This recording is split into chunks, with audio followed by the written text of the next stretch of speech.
Spiritual marriage, the link between the church and the economy.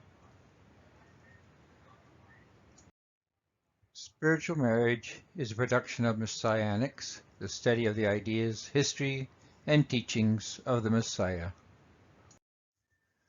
The points we will be discussing is spiritual versus physical marriage, specialization, spirituality versus homosexuality, feminization, and spiritual marriage.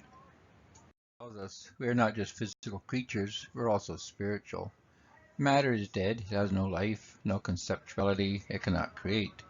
Life requires specialization to persist. Spirituality requires specialization at the operational level. Spirituality is a merging of the physically specialized with the operationally unique actions of beings to create in the interstices, the relationships in other words, a maximum amount of operational variability within a given social area. This intensification of specialization in a relation in a particular time and space is what defines a spiritual marriage. Simply put, if an electrical plug is a physical marriage, civilization then is a spiritual marriage.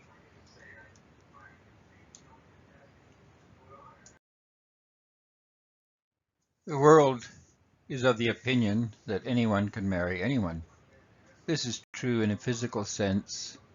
Two people of any set of attributes can occupy the same social space. That is, they can juxtapose, they can come together. A physical marriage is akin to community in that a group of persons in the same locality creates a community in name, but not necessarily in spirit. Two people who associate closely together form a physical marriage simply because they cohabit. True marriage requires spirituality, that is, the one man, one woman configuration is spiritually significant. A group of persons in the same social space do not create a community, and two persons in the same room do not make for a marriage. The difference is operational. A marriage at the spiritual level requires operationality.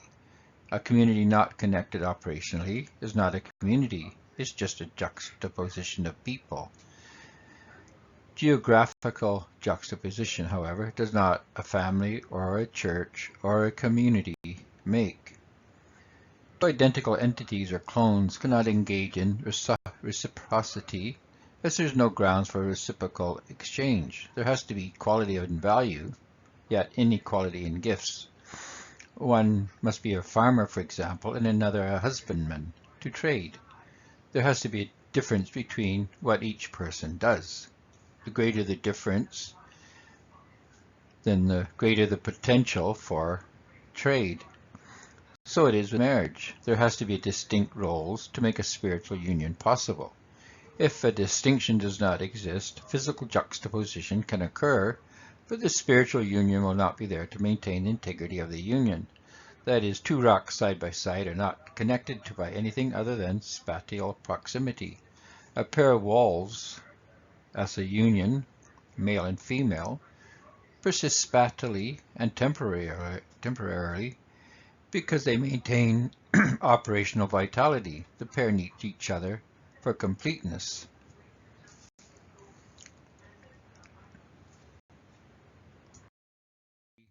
Requires specialization. Spirituality is not a physical attribute, it's an operational status. Operationality means one is useful. Usefulness requires specialization. Modular or identical units cannot be operational. When each unit replicates the other unit's functions, neither has any use for the other, and relationships, a necessary requisite for spirituality, cannot be formed. All progress consists of one person at some discrete point in time and space standing up, figuratively speaking, and telling the rest of the world they are wrong, regarding some specific or method used in the general population. Progress, then, is the incremental truths discovered by individual minds. This only occurs where there is specialization. Individuals of the opposite sex are required for men and women to reach Developmental normalcy. Normal development also requires a normative standard, that is, the existence of a target identity, this role being the role of the parent of the same sex as the child. Physically, humans are limited in their expressions of identity. The limits are fully man, fully woman, or a form created by arresting the development before the maturation process has done its work. Marriage is akin to finishing process in which full specialization is made possible. Marriage is a spiritual union within which human development can specialize and proceed to its fullest extent. A physical present. A physical existence is composed partly of nature and genetics, and partly of nurture, which is social mores and familial traditions. However, for full socialization and personality development, the person must develop a spiritual dimension. A friendship is a relationship between two persons of indistinct sexuality, that is, a relationship formed between young children, or it is a relationship formed between two persons of a similar sexual orientation. Marriage is a spiritual union requiring sexual polarity or dimorphism. The difference is in the density of the possible complementary differences between the two entities. The young child is a sexual identity, but in a physical sense. Its sexuality is genetic and defined partly by nurture, but these are physical components. As a child matures, it identifies with one of two sexual identities, if its genetics and social mores have been normalized. Minor differences when competing become polarized.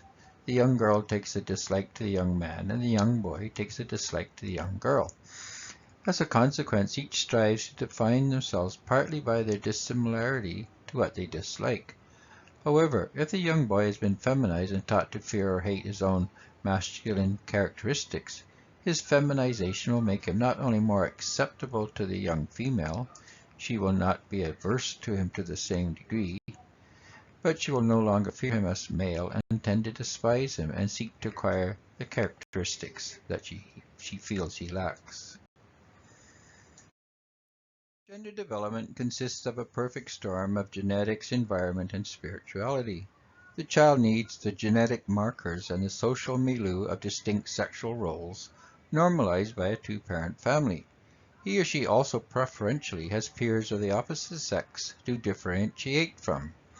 If the male is reared in an environment in which any of this is lacking to any degree, his male characteristics will be less developed. A female cannot be turned into a male. She lacks the physical components to acquire the traits of a normal male. She can, however, have her development stunted or retarded. The male cannot be turned into a fully functioning female, but he also can have his development stunted or retarded.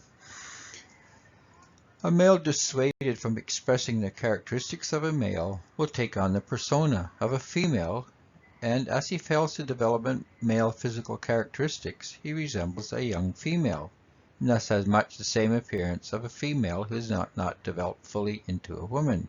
Thus, a genderless person always resembles a prepubescent child, which suggests degendering has more to do with pedophilia, the preference for the physique of children, than anything else. Physically, there are two sexes and two sexual roles. These roles can be truncated and remixed in various proportions, but one cannot extend past the biological male or the biological female in their full expression. Gender identity always consists in stunting the sexual expression of male or female. Neither are allowed to fully express their full complement of characteristics. A spiritual marriage is a union in which two persons are operationally interconnected. There's a great deal of specialization that happens when sexual roles are created. Specialization can make the union stronger than the sum of its parts. We're able to retard or slow down or minimize development or arrest its full expression, in other words, but we cannot develop a man past the male role or develop a woman beyond the full expression of womanhood. At best, again, all we can do is arrest the full and developed expression of the two sexes. Strong marriages are the foundation of strong civilizations and successful cultures. When two people are closely united and highly specialized, they are stronger. Specialized roles are more functional than units with little or no specialization. The specialization always enables greater functionality in society. Strong families create strong communities. The church is the ultimate spiritual marriage. The church cannot exist on a foundation of physical relationships.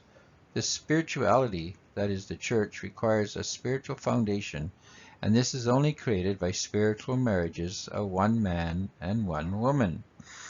The Bible tells us that where two or three are gathered in the name of Jesus, there he is also. This is descriptive of the spiritual family. The church, therefore, is the ultimate spiritual marriage as it is composed of spiritual units. Spiritual families provide for the highest level of specialization and the highest degree of engagement. We see this in the traditional family. Communities of traditional families provide the strongest basis for social engagement. So what we're talking about here, or have been talking about, is that two units that are identical, whether this is two male physical males or two physical females, or two entities that are arrested development within the two polar opposites, they cannot form strong bonds because they're identical virtually. The bonds are created by specialization, like a male plug and a female plug. There has to be a complementary differences, and this is the strongest complementary difference is the fully male man and the fully female woman. Everything else is weakened. Every other version than the male and the female is a weakened bond, and so a weakened bonds in the family creates weaker bonds in the community, weaker bonds in the nation, weaker bonds in civilization. So that the traditional family is the unit upon which all other social units, social structures are built. And so if you don't have that traditional family with a traditional man and the traditional woman in a traditional marriage, you'll always have a weaker result and a less vibrant, less robust economy, less robust society.